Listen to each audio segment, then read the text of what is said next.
ఇలా చూశాడు, తండ్రి నిలబడున్నాడు.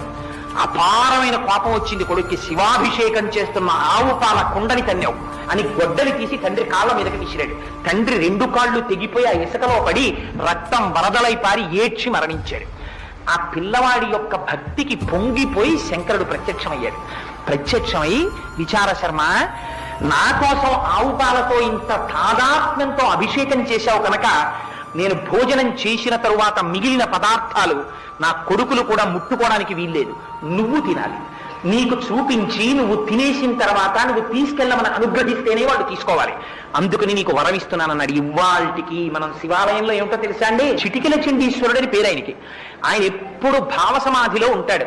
అందుకని మీరు వెళ్ళి ఇలా చిటికెయ్యాలి. వేస్తే ఆయన మహాగ్రహంతో కళ్ళు విప్పుతాడు. ఎందుకు చిటికేశావురా అని. అప్పుడు మీరు శివుడి యొక్క నిర్మాల్యం చూపించాలి. వెంటనే స్వామికి సమర్పించానండి, ప్రసాదం ఇచ్చారు, మీరు అనుగ్రహిస్తే పట్టుకెడతానని.